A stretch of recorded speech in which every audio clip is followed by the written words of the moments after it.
لیکن یہ جذبہ بہنوں میں زیادہ دیکھنے میں آتا ہے بمقابلہ بھائیوں کے۔ خیر یہ بھائی بہنوں کے آپس کے جو بھی تعلقات، جو اس رشتے کا محبت ہے، اس سے اوپر ڈپینڈ کرے گا، لیکن بعض اوقات بہنوں کے نہ لینے کی ایک وجہ یہ بھی ہوتی ہے، تصویر کا ایک رخ یہ بھی ہوتا ہے کہ انہیں امید بھی نہیں ہوتی، امید بھی نہیں ہے کہ ہمیں ہمارے بھائی دیں گے، کیونکہ اگر ہم نے تقاضا کیا تو لڑائی شروع۔ تو لڑائی جھگڑا شروع ہو جائے گا۔ پھر بھائیوں کی طرف سے ہمیں والدین کے انتقال کے بعد جو اب بھائیوں کے گھر آنے جانے کا ایک دروازہ کھلا ہوا ہے، کہیں وہ بھی بند نہ ہو جائے، تو جب بہنوں کو لگتا ہے، شاید اس کا ایک سبب یہ بھی ہو کہ بہنیں جو حق وراثت چھوڑتی ہیں، معاف کرتی ہیں، حالانکہ مال کی ضرورت کس کو نہیں، کس کو نہیں، بلکہ ان کو زیادہ ہے، عورتوں کو بھی ہے، ان کو ایک اعتبار سے زیادہ ہو جاتا زیادہ ہے۔ ہو اچھا بیٹے یا بھائی کما بھی رہے ہیں، کمانے پہ قادر بھی ہیں، کما بھی رہے ہیں، بزنس بھی کر رہے ہیں، اپنی سیونگ بھی کر رہے ہیں، یہ سب کچھ ہے۔ بہن تو اب شادی شدہ ہی تو آگے ہے نا، اب وہاں شوہر جو کچھ پیسہ وہ تو شوہر کا ہے، شوہر کا۔ اس کی اپنی ذاتی ملکیت الگ سے اس کے پاس نہیں ہے کہ یہ کوئی چیز بھی لے سکے، کچھ کر سکے، یہ کوئی اس کو پاس جسے کہیں کہ ایک آسرا ہوتا ہے۔ خدا نہ خواستہ جیسے کئی ایسی ہوتی ہیں خواتین، بعد کا طلاق تک معاملہ آ جاتا ہے، اب طلاق ہو گئی، سب کچھ ہوا، اب ادھر سے یہ پہلے سے بہن سے چھڑوایا ہوا ہوتا ہے، حصہ معاف کروایا ہوتا ہے، اب اگر یہ صورتحال آ جائے تو یہی بھائی اس کو اس گھر میں نہیں رہنے دے گا۔ تم نے اپنا حصہ چھوڑ دیا تھا، تمہارا حصہ ختم۔ ہاں اب میری اپنے فیملی معاملات ہیں جو بھی ہیں، اب آپ اس گھر سے جاؤ، تو یہ اس کو یہاں بھی نہیں رکنے دیں گے۔ وراثت میں کوئی بھی وارث، چاہے وہ مثال کے طور پہ بھائی ہو یا بہن ہو، یا بڑا بھائی ہے ماشاءاللہ اچھا کھاتا پیتا ہے، اس کو مال و دولت کی کوئی کمی نہیں ہے، وہ اگر ایسا کہتا ہے کہ میں اپنا حق چھوڑ رہا ہوں، تو ایسے مالدار وارث کا بھی حق چھوڑنے سے اس کا حق وراثت ختم نہیں ہوگا، کیونکہ وراثت جو ہے نا، اس میں ورثہ کی غربت و افلاس کو معیار نہیں بنایا گیا صحیح، کہ جو غریب ہے اس کو حق ملے گا، جو امیر ہے وارث اس کو نہیں ملے گا۔ اس میں شادی شدہ کا بھی کوئی فرق نہیں ہے کہ جو شادی شدہ ہیں بہنیں ان کا حق وراثت نہیں ہے، جو کنواری ہیں غیر شادی شدہ ہیں ان کا حق وراثت ہے، ایسا بھی نہیں ہے۔ یہ عمر میں زیادہ ہے اس کا حق وراثت ہے، اور یہ تو ابھی بالکل چھوٹا بچہ ہے، لڑکپن کی عمر ہے، اس کا کوئی حق نہیں ہے۔ ایسا ورثہ کے درمیان کوئی اس طرح کی قیودات نہیں ہے، بس رشتہ نسب ہے، اس رشتہ نسب کی لڑی میں بیٹا بھی آ رہا ہے، بیٹی بھی آ رہی ہے، تو ہر ایک اپنے اپنے حصے کے مطابق وہ وارث بنے گا۔ تو بہنوں کا اگرچہ یہ جذبہ ہو بالفرض کہ اللہ تعالیٰ نے ہمیں بہت کچھ نوازا ہے، اچھے گھرانے میں شادی ہو گئی ہے، تو ہمارے جو بھائی ہیں جو نادار ہیں، غریب ہیں، والد کا ترکہ وہی اگر آپس میں بانٹ لیں تو ان کو بھی کسی حد تک کچھ خوشحالی مل جائے گی۔ اس حالت میں بھی اگر بہن اپنا حق چھوڑنا چاہیں تو وراثت سے ان کا حق ختم نہیں ہوگا۔ اب یہ تو ہم نے سن لیا کہ وراثت سے حق ختم نہیں ہو رہا، لیکن بہن کا جو اپنے بھائیوں کے لیے خیر خواہی کا جذبہ ہے اس پر عمل کیسے کر پائے، تو اس کی صورت بھی فقہائے کرام نے یہ ارشاد فرمائی ہے کہ جو وارث بھائی یا بہن وہ حصہ نہیں لینا چاہتا، دستبردار ہونا چاہتا ہے، تو وہ اپنے حصے کی جو اماؤنٹ رقم یا مال بنتا ہے وہ پہلے اپنے قبضے میں لے لے، اپنے قبضے میں لے لے۔ اب 2 لاکھ اس بھائی کو دے دیے تو 2 لاکھ اس بھائی کو دے دیے، اس چھوٹی بہن کے لیے کچھ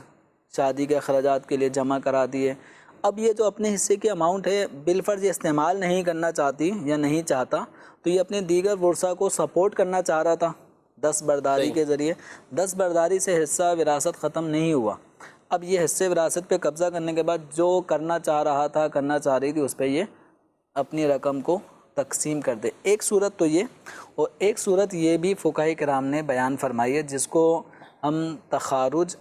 یا تصالح، وراثت کی اصطلاح میں اس عمل کو تصالح یا تخارج یا دوسرے لفظوں میں ہم کہیں صلح کر لینا، کسی بھی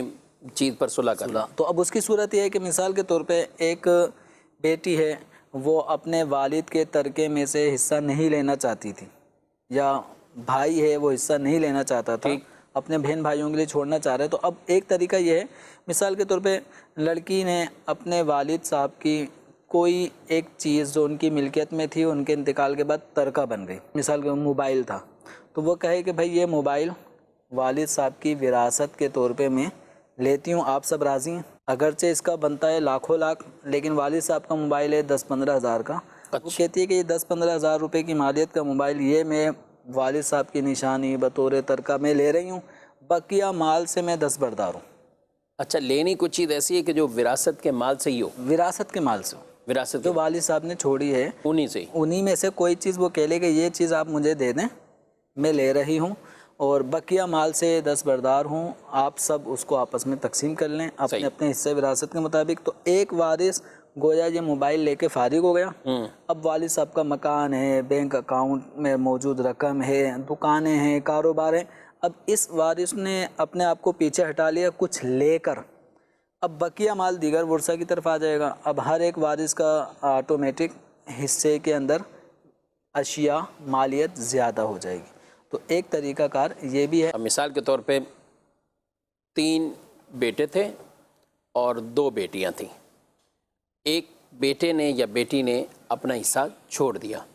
اور ان معنوں میں چھوڑ دیا کہ صلح کر لی، کوئی ایک چیز لے لی، چاہے بیڈ لے لیا، فریج لے لی، کچھ بھی ایک چیز لے لی اس میں کہ یہ میں لے کے وہ بقیہ تمہارے حصے میں چھوڑتا ہوں۔ یہ کسی ایک کے حصے میں بھی یہ چھوڑ سکتے ہیں اس طرح، یا سب کے حصے میں ہی چھوڑنا ہوگا؟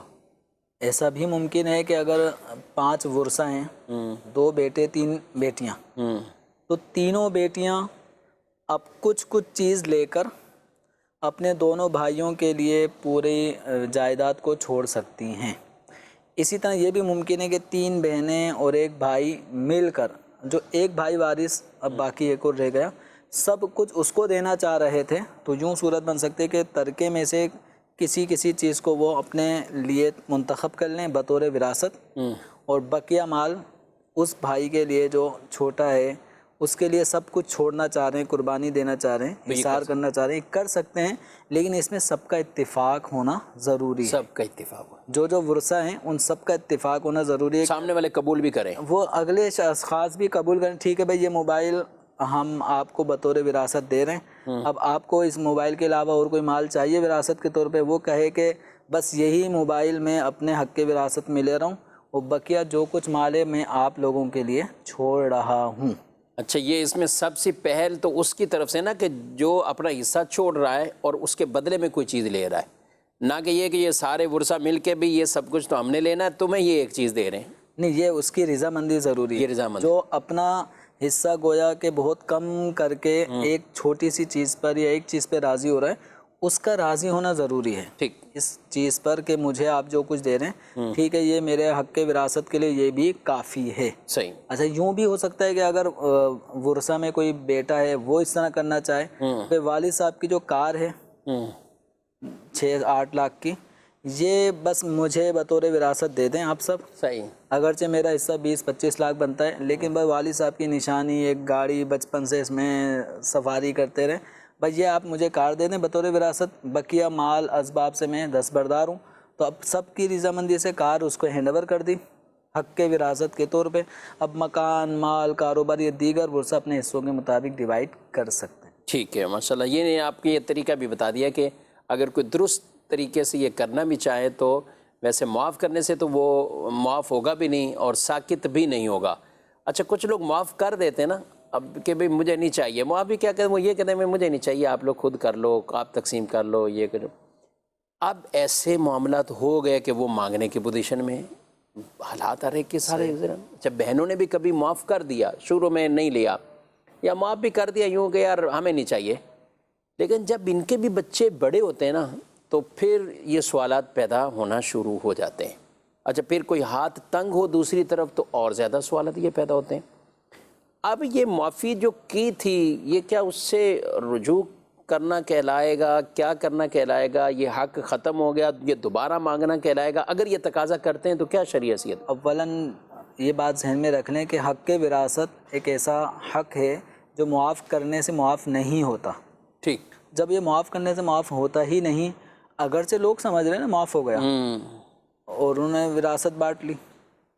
اور یہ بھی سمجھ رہا ہے کہ میرا ختم ہو گیا، شرعاً اس کا حق ختم نہیں ہوا، جو دیگر ورثہ ہیں ان کے ذمے پر اس کا حق ابھی بھی باقی ہے۔ اب صورت ایسی میں ہو سکتی ہے کہ وہ اپنے دیگر جو بہن بھائی ہیں دیگر ورثہ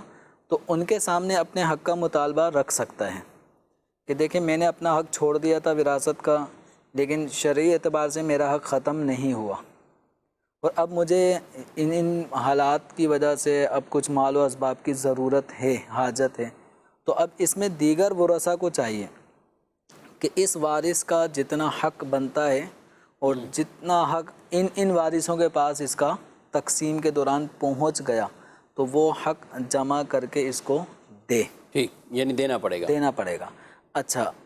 ہاں، یہ صورت ممکن ہے کہ وہ حق کے وراثت کے طور پہ وہ یہ کہے کہ بھائی میرا مثال کے طور پہ 15 لاکھ روپے حق بنتا تھا، صحیح، آپ مجھے 5 لاکھ دے دیں، میں وراثت سے دستبردار ہو جاتا ہوں۔ ٹھیک ہے، تو اب پہلے یہ کام نہیں کیا تو اب یہ کر سکتا ہے کہ 5 لاکھ 2 لاکھ 10 لاکھ جتنا بھی سے حاجت ہے اتنی آگے دیگر ورثہ کو ایک اپنی ریکویسٹ دے دے کہ اتنے آپ مجھے دے دیں، میں اپنا حق وراثت کا اب چھوڑ رہا ہوں، اب یہ دستبرداری درست ہو جائے گی۔ اچھا یہ 5 کہاں سے پورے کیے جائیں گے؟ اب یہ 5 جو دیگر ورثہ نے اس کا حق آپس میں تقسیم کر لیا، صحیح، تو اب وہ اس ریشو کے مطابق اس 5 لاکھ کو اپنے اوپر ڈیو کر لیں کہ اتنے یہ بھائی دے گا تو یہ بہن اتنے دے گی، تو یوں اس وارث کی خیرخواہی کریں، اس وارث کے ساتھ اس کا حق کی ادائیگی، چاہے تو یہ زیادہ بھی مانگ سکتا ہے جتنا بنتا ہے، صحیح، لیکن اگر یہ کم لینے پہ بھی اب راضی ہے تو بھی اس کو حق دینا ہوگا۔ اچھا یوں اگر کوئی صلح تخارج جو آپ کہہ رہے ہیں کہ بھی خاص کوئی اماؤنٹ لے کر صلح کر لی اس نے، اب اگر یہ کل کوئی صلح سے کوئی اس سے اگر کوئی پھر جاتا ہے اور واپسی آتا ہے، مطلب ہم نے پہلے گفتگو کی بھی کسی نے کوئی فریج لے کر سائڈ پہ ہو گیا، موبائل لے کے سائڈ پہ ہو گیا، یہ ہوگا، اب یہ کل کو کہتا ہے بھی یہ تقسیم مجھے اور یہ صلح میں ایگری نہیں ہوں، مجھے تو پورا حصہ دیں، اس پہ کیا کہیں گے؟ اچھا اب جو صورت بنی نا کہ جس میں ایک وارث نے ترکے کے مال میں سے مخصوص ایک آئٹم پہ ہاتھ رکھا کہ بھئی یہ بطور ترکہ مجھے دے دیں، اب سارے ورثہ راضی ہو کر اس کو اس کی مطلوبہ چیز حق کے وراثت کے طور پہ دے دیتے ہیں، تو اس وارث کا حق کے وراثت ادا ہو گیا۔ اب اس نے اگرچہ اپنے وراثت کے حصے سے چاہے کتنی ہی کم مالیت کی چیز کو بطور وراثت ایکسیپٹ کیا ہو، تو بقیہ مال سے اس کا حق وراثت ختم ہو گیا، یہ معاہدہ مکمل ہو گیا۔ اب اگر یہ وارث آ کے کہتا ہے کہ بھائی میں اس معاہدے پہ قائم نہیں ہوں، مجھے تو اپنا جو حق بنتا تھا اتنا ہی پورا چاہیے، تو دیکھیں اب جب اس نے اپنا حق بطور وراثت کم کر کے بقیہ مال سے ساقط کر دیا، تو اب دیگر ورثہ پر اس کو سابقہ حصے کی مقدار کے برابر دینا لازم نہیں رہا، اس کا حق وراثت اس کو مل گیا، بقیہ مال سے اس نے اپنے حق وراثت کو گویا سمیٹ کر خالی کر دیا۔ اب دیگر ورثہ نے اس پہ اپنے اپنے حصوں کے مطابق تقسیم کاری کر لی، تو اب ان پر اس کے حق کی تکمیل لازم نہیں، اور اب یہ اپنے پچھلے حق کے مقدار کا مطالبہ بھی اب یہ نہیں کر سکتا، چاہے انہوں نے تقسیم کیا ہو یا نہ کیا ہو۔ بعض وقت ایسا ہوتا ہے کہ گھر ہے، اب گھر میں رہ رہے ہیں، نہیں بیچا، وہی گھر ہے، لیکن ایک وارث کچھ لے کر فارغ ہو گیا اور مکان کی ویلیو بڑھ گئی، مکان کی ویلیو بڑھ گئی، تو اب اس کی نیت پھر گئی ہے، جو بھی ہم کہیں کہ وہ واپسی، تو یہ نہیں کر سکتا، اب نہیں کر سکتا۔ اچھا یہ جیسے اب آپ نے کہا مال وراثت، تو مال وراثت بعض اوقات ہونا اس طور پر کہ کچھ لے کر سائڈ پہ، یہ نہیں بھی ہوتا، مکان ہے، اب مکان تو بیچا نہیں ہے، وہ تو سب موجود ہے، اب کوئی اپنی طرف سے کوئی چیز کی صلح ہو سکتی ہے؟ اب اس میں یہ صورت ہو سکتی ہے کہ کوئی وارث، جیسے ایک بھائی ہے اس کو وہ کرائے پہ رہ رہا ہے، صحیح، بقیہ 2-3 بھائی ہیں وہ والد کے چھوڑے ہوئے ترکے والے مکان میں رہ رہے ہیں۔ اب جو کرائے پہ رہ رہا ہے یقینی طور پہ اس کو ایک پیسوں کی اس وقت حاجت زیادہ ہوتی ہے، وہ اگر اپنے بھائیوں سے کہتا ہے کہ یا تو آپ مکان بیچ کے وراثت تقسیم کر لیں، یا پھر میرا حصہ جتنا بنتا ہے اتنے حصے کی آپ قیمت لگا کے مجھے دے دیں، صحیح، تو یہ صورت بھی اختیار کی جا سکتی ہے۔ اب اس میں دیگر ورثہ میں سے کوئی اکیلا وارث یہ ٹھان لیتا ہے، یہ ذہن میں رکھ لیتا ہے کہ ٹھیک ہے آپ کا حصہ ہم مارکیٹ ریٹ لگواتے ہیں پورے مکان کا، ترکے والے مکان کا، اس کا جو بھی ریٹ بنتا ہے اس کے مطابق جو آپ کے حصے کی اماؤنٹ بنتی ہے بھائی 10 لاکھ بنتی ہے، تو یہ 10 لاکھ میں اپنے ذاتی مال سے آپ کو دے دیتا ہوں، گویا کہ اس نے 10 لاکھ روپے اس کو دیے، اور جو وارث اپنے حصے کی اماؤنٹ طلب کر رہا تھا اس کے حصے کو اس نے خرید لیا۔ تو اب یہ ہوگا کہ آئندہ جب کبھی یہ مکان فروخت ہوگا تو مکان فروخت ہونے کی صورت میں جس بھائی نے اپنے ذاتی اماؤنٹ سے ایک وارث کو اس کے حصے کی رقم دے دی تھی اور اس کا حصہ لے لیا تھا، تو جب مکان تقسیم ہوگا تو اس کو دوگنا حصہ ملے گا، ٹھیک، ایک اس کا اپنا ذاتی حصہ بطور وراثت، کیونکہ یہ اس کا حصہ خرید چکے ہیں، اور دوسرا حصہ اس وارث کا جو اس نے خریدا تھا، تو یوں یہ 2 حصوں کا حقدار ہوگا۔ اس کو یوں بھی کر سکتے ہیں کہ 2 بھائی مل کر تیسرے بھائی کی حصے کی رقم برابر ادا کر کے 5-5 لاکھ روپے کر کے اس کو دے دیتے ہیں، تو یوں بھی ہو سکتا ہے کہ اب گویا ایک وارث کا حصہ 2 وارثوں نے خرید لیا، آئندہ جب کبھی مکان فروخت ہوگا صحیح، اب یہ جن ورثاء نے اپنی رقم دے کے حصہ خریدا تھا تیسرے وارث کا، تو اب ان لوگوں کے حصوں میں بھی اضافہ ہو جائے گا۔ ناظرین کرام، آپ نے مسائل سنے اور کتنی اس میں گہرائی بھی ہے، پیچیدگی بھی ہے ظاہر ہے۔ تو مالی طور پر اس طرح کے معاملہ جب ہوتے ہیں تو بھائی سے بعض اوقات خیانت کر رہے ہوتے ہیں۔ معذرت سے یہ ہم وہ باتیں کہ جو آ رہی ہوتی ہیں اور ہمیں پتہ ہے، مسائل پوچھ بھی رہے ہوتے ہیں، بعض اوقات کورٹ کچہریوں میں بھی معاملات ہوتے ہیں، اور کئی مرتبہ ایسے ہوتے ہیں کہ خود بڑے بوڑھے بیٹھے انہوں نے کہا بھائی اس کا فیصلہ ہم کرتے ہیں، یہ اس کو یہ دے دو، اس کو یہ دے دو، اس کو یہ دے دو۔ اب جو نہیں مانے اس میں تو وہ تو عتاب کا شکار ہوگا، بھائی یہ بڑوں کی بات نہیں مان رہا۔ تو یہاں پہ بھی بعض اوقات فیملیز کے اندر آپس میں ناراضگیاں، ناچاکیاں یہ پیدا ہونے کے اندیشے ہوتے ہیں۔ تو جو اس طرح کے فیصلے کرنا چاہتے ہیں یا کرتے ہیں ان کے لیے بھی کوئی ہے شرعی احکامات؟ لیکن شرعی احکامات دراصل اللہ تبارک و تعالیٰ کی طرف سے اور اس کی نیابت میں سرکار دو عالم صلی اللہ تعالیٰ علیہ وسلم کی طرف سے ہی ہمیں ملتے ہیں۔ تو اللہ و رسول کے جو احکامات ہیں ان احکامات ہی کو ہم بلند رکھیں گے۔ باقی رہا معاملہ خاندان کے بڑے بوڑھے، وہ اگر کوئی فیصلہ کر رہے ہیں اور فیصلہ کرنے میں اگر کسی کے حق پر زد پڑتی ہے، اس کو اس کے حصے سے کم پر زبردستی راضی کروایا جا رہا ہے، تو اس طرح کے فیصلے نافذ نہیں ہوں گے، اور اس طرح کے فیصلوں کو نظر ثانی ضرور کرنی ہوگی۔ بلکہ میں تو آپ کے یہ جواب کے توسط سے ان بزرگوں سے کہوں گا، کئی ایسے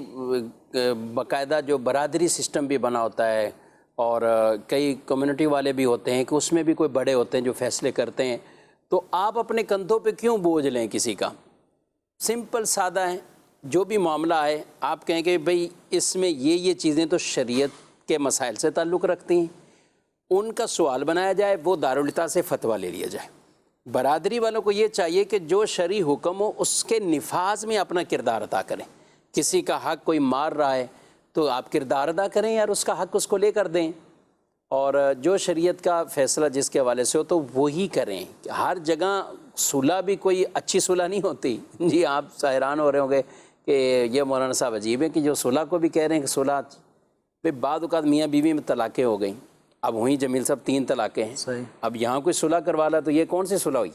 یہ ٹھیک صلح ہے کیا؟ یہ وہ غلط ہے، غلط صلح ہے نا، حرام، کیونکہ یہاں ان کا رشتہ ختم ہو چکا ہے، اب طلاقیں دے کے فارغ کر دیا تو اب صلح کیوں کروائیں گے اس کی؟ تو یہ وہ جگہیں ہیں، اور اس طرح کی کئی اور بھی چیزیں جہاں شریعت جو فیصلہ کرتی ہے ہمیں وہی آگے نافذ کرنے کی کوشش کرنی چاہیے، اس میں کردار ادا کرنا چاہیے تاکہ کسی کے ساتھ زیادتی والا معاملہ بھی نہ ہو۔ تو عرض یہی کرنا چاہتا ہوں کہ اس حوالے سے جو بھی آپ کے پاس مسائل آئیں، جو بھی آپ کا برادری سسٹم ہے وہ اپنی جگہ آپ کا چلتا رہے سارے معاملات، لیکن اس میں جو شریعت کے اعتبار سے پہلو آتے ہیں، فتوے کے اعتبار سے، تو وہ آپ کسی بھی سنی عالم دین مفتی صاحب سے فتویٰ لیجئے، دارالفتہ سنت سے فتویٰ لے لیجئے، اور پھر آپ اس کے مطابق ان کو نفاذ کریں۔ شفیق بھائی ایک شائن بات جو آپ فرما رہے ہیں نا، الحمدللہ ہمارا دارالفتہ اہل سنت فیض مدینہ نیو کراچی کریلا سٹاپ پہ، وہاں دارالفتہ میں ایک برادری کے ایک ہیڈ ہیں بڑے، وہ اپنے پاس آئے ہوئے جو ان کی انجمن میں برادری میں مسائل ہوتے ہیں، باقاعدہ وہ خود بھی ان مسائل کی ڈیٹیل جمع کر کے وہ سائل کو لے کر آ جاتے ہیں۔ زبردست، ماشاءاللہ۔ بھائی یہ مسئلہ ہے، ابھی یہ اس کا حل چاہیے، تاکہ پھر ہم اپنی برادری کے طور پہ اس کو نافذ کر سکیں۔ صحیح، ماشاءاللہ یہ جو آپ کہہ رہے ہیں الحمدللہ ہمارے ادھر ایک برادری کے جو ہیڈ ہیں اس وقت وہ ماشاءاللہ اچھی خاصی عمر رسیدہ بھی ہیں اور بڑا اچھے انداز سے وہ مسئلے کا حل دارالفتہ سے شرعی رہنمائی لینے کے بعد اپنی برادری کے معاملے کو حل کر دیتے ہیں۔ ہوتا ہے یہ کئیوں میں، جو اگر ایسے لوگ چاہیں تو ان کے سسٹم اور ان کا نظام ایسا بن سکتا ہے۔ آسانی اپنے اوپر بھی نہیں آئے گی، اپنے اوپر ظاہر غلط فیصلہ کیا بھائی، جو شریعت کا حکم ہمیں ملا ہم نے اس کا نفاذ کیا۔ ٹھیک، بلکہ بیچ میں تو ایک دفعہ ہوا تھا، کچھ ایسی فیملیز والے آئے اور انہوں نے رکن شورا حاجی امین اطہری ان سے کہا کہ وہ ہماری فیملیز میں طلاقوں کا ریشو بہت بڑھ رہا ہے، کیا کرنا چاہیے؟ تو انہوں نے کہا کہ میں مفتی صاحب سے مشورہ کرتا ہوں۔ انہوں نے مفتی قاسم صاحب سے مشورہ کیا تو انہوں نے کہا کہ اولاً تو ایک کام یہ کریں، سمپل سادہ ہے کہ آپ برادری سسٹم پر ایک کوئی ایسا اجتماع رکھ لیں، یعنی خاص ہی اسی برادری کے حوالے سے، تو وہاں جا کر آپ پہلے سمجھانا مسلمانوں کو فائدہ دیتا ہے، اس پہ اویئرنیس دیں ان کو، اور اس برادری نے بڑا پسند کیا، اور یہ انہوں نے بھی جا کے رکن شورا نے بھی بیان کیا، اور تقریباً 1 گھنٹہ میرا بھی بیان ہوا طلاق کے حوالے، نکاح کے حوالے سے، پھر رشتے اور طلاق ہو جانے کے بعد اس کے نتائج کیا ہیں، پھر جو بھی احکامات تھے اس پہ گفتگو ہوئی، سوالات بھی آئے، سوالات بھی لیے، اور یہ نہیں اس سیشن کو ایک جو برادری طور پر اس کو جو پسند کیا گیا، اور ہمیں خود بھی ایک مزہ ہے کہ پوری فیملیز کو سمجھایا جا رہا ہے، یعنی یہاں پہ اتنے وہ پورا ایک خاندان، عام طور پہ محافل تو ہوتی ہیں سب چیزیں ٹھیک ہے، وہ بھی فائدے سے خالی نہیں ہیں، لیکن جو خاص اس طرح کے ٹاپک ہیں اگر وہ بھی ایک باقاعدہ ہوں، اور شادی ہال میں ہی انہوں نے پروگرام رکھا تھا اور سب کو ایک سیمینار کر کے یا کچھ نام دے کر کہتا کہ بھئی یہ 2 گھنٹے اس موضوع پہ ہماری گفتگو چلے گی، ایک ذہن بھی بنا ہوا ہے ٹھیک ہے کہ ہم نے 2 گھنٹے تک یہ اس نشست میں اول تاخیر بیٹھنا ہے، ورنہ عام طور پہ یہی ہوتا ہے کہ لوگ یہ کہتے ہیں ہم نے آج تک سنا ہی نہیں ہے، کہاں سے مولانا صاحب نے بیان کر دیا، کس جمعے میں کر دیا، کبھی ہمیں سمجھایا ہی نہیں تھا، بتایا ہی نہیں تھا، ہم سے یہ غلطی ہو گئی۔ تو وہ غلطی حقیقتاً ہم سے ہی ہو رہی ہوتی ہے کہ جو ہم پوچھ نہیں رہے ہوتے، جو ہم سیکھ نہیں رہے ہوتے۔ اب تو سیکھنے سکھانے کے یہ اتنے ذرائع بھی آسان ہیں، بلکہ میں تو کہوں گا، اور جمیل صاحب ہمارے دارالفتہ اہل سنت کے ماشاءاللہ کورسز کے ذمہ دار بھی ہیں، نگران بھی ہیں، تو آپ ان کو ریکویسٹ بھیجیے، اور ان کو بھیجنے کا بھی کوئی مشکل طریقہ نہیں ہے، آپ بھی اپنے ذمہ دار کے ذریعے سے کسی طرح بھی آپ دارالفتہ اہل سنت میں جمیل صاحب ہیں آپ مجھ تک پہنچا دیں۔ ہمارے ثاقب بھائی جو ذمہ دار ہیں دارالفتہ اہل سنت پورے پاکستان کے، عبدالحبیب بھائی رکن شورا ہیں دارالفتہ اہل سنت کا شعبہ بھی انہی کے پاس ہے، تو آپ کہیں بھی یہ ریکویسٹ پہنچوا دیں کہ بھئی ہم اپنی برادری کے اندر پوری برادری کو، یا ایک اتنے خاصے اچھے خاصے ہم افراد جمع کر کے ہم وراثت کے ٹاپک پہ کرنا چاہ رہے ہیں، ہماری برادری میں وراثت کے مسائل ہیں، طلاق کے مسائل ہیں یا اس طرح کے ہیں، تو یہ انشاءاللہ آپ کو کسی نہ کسی مفتی صاحب کو ضرور آپ وہاں سیٹنگ بنائیں گے، وہ آپ کے علاقے میں جائیں گے۔ کیا جمیل صاحب ممکن ہے ایسا؟ یہ جو بالکل، ہم تو منتظر ہیں کہ ہماری یہ جو ناظرین ہیں یہ برادری انجمن کی بنیاد پر ایسا کوئی سیشن کروائیں، انشاءاللہ آپ ایک دفعہ کروائیں گے، آپ کی برادری سے انشاءاللہ آئندہ بھی ریکویسٹ آئیں گی کہ ہمیں ان موضوعات پر بھی سیشن چاہیے۔ مثال کے طور پہ زکوٰۃ کے ٹاپک پہ اگر آپ کو چاہیے تو زکوٰۃ کے حوالے سے بھی ہو سکتا ہے۔ آپ کی انجمن برادری میں حجاج کرام، عمرہ زائرین زیادہ جاتے ہیں، تو آپ ان کی اویئرنیس کے لیے بھی اس کا اہتمام کر سکتے ہیں کہ ہم برادری لیول پہ حج کے حوالے سے تربیت فراہم کی جائے، اسی طرح طلاق کے حوالے سے، وراثت کے حوالے سے، یعنی وہ امور کہ جس میں آپ کی انجمن، آپ کی برادری ہی کے جو سربراہان ہیں وہ سر جوڑ کے بیٹھ جاتے ہیں کہ یار اس فیملی کا کرنا کیا ہے، سمجھ میں نہیں آ رہا، آیا ان کا رشتہ باقی ہے، رشتہ ٹوٹ گیا ہے، کیا حکم ہے، وراثت کے مسئلے کا اتنا الجھاؤ ہے، اویئرنیس دینا چاہتے ہیں اپنی برادری کے لوگوں کو، تو آپ ایک بڑے فورم پہ اپنی برادری یا چھوٹے فورم پہ کسی بھی لحاظ سے آپ بھلے 150 افراد جمع کر لیں، اس سے زیادہ جتنے آپ جمع کر سکتے ہیں اتنے جمع کر لیں، انشاءاللہ دارالفتہ اہل سنت شعبہ کورسز کی طرف سے انشاءاللہ آپ کو مایوس نہیں کیا جائے گا، بلکہ آپ دیکھیں گے انشاءاللہ بہترین انداز میں جو آپ چاہتے ہیں آپ کی برادری اور انجمن کے ذریعے سے انشاءاللہ دارالفتہ اہل سنت کے پلیٹ فارم پر انشاءاللہ ایک شرعی رہنمائی آپ کی برادری کو انشاءاللہ کی جائے گی۔ انشاءاللہ اس کے فوائد آپ دور رس نتائج دیکھیں گے کہ جو آج نوجوان ہے کل کو اس نے آپ کی جگہ آ کر برادری کے فیصلے کرنے، تو اگر اس نے نوجوانی میں فیصلوں کے شرعی ضابطے سیکھے ہوں گے، مفتیان کرام سے رابطے یہ جاری رکھے ہوں گے، تو انشاءاللہ فیصلے کرنے میں بہت حد تک انشاءاللہ آسانی ہو جائے گی۔ جی مزید سوال؟ مفتی صاحب سے میرا سوال یہ ہے کہ جس جگہ مسجد بن جائے اور وہ مسجد کسی وجہ سے گر جائے یا شہید ہو جائے تو اس جگہ مسجد ہی بنے گی یا کچھ اور بنا سکتے ہیں؟ مسجد بن گئی تھی اور مسجد اب شہید ہو گئی، بہت وقت گزر گیا، تو اب کیا اہل محلہ یا لوگوں پر کیا ذمہ داری کہ اس کو مسجد ہی رکھنا ہے یا اس کو کچھ اور بنا دیں، مسافر خانہ بنا دیں، کچھ اور اس طرح کی؟ یہ شاید ہمارے سائل محترم اس طرح کے سوال ان کے ذہن میں آ رہا ہے۔ جب کسی مسلمان نے اپنی ملکیت کی کسی جگہ کو مسجد کے لیے وقف کر دیا، مسجد بنا دی اور اس میں نمازیں بھی پڑھی جا رہی ہیں، تو اب وہ جو جگہ ہے وہ تا قیام قیامت وہ مسجد ہی ہے اور اس کی ملکیت سے خارج ہو چکی ہے۔ تو اب آگے چل کر کچھ سالوں بعد یا کئی سالوں بعد اگر وہ جگہ مسجد کی جو عمارت ہے وہ اگر شکستہ ہو رہی ہے، شہید ہو جاتی ہے، اب اس کو مسجد کے علاوہ کسی اور شیپ میں تبدیل کرنا جائز نہیں۔ اب اس مسجد کو نہ مدرسے کی شیپ میں لا سکتے ہیں، اس مسجد کو نہ مسافر خانہ بنا سکتے ہیں،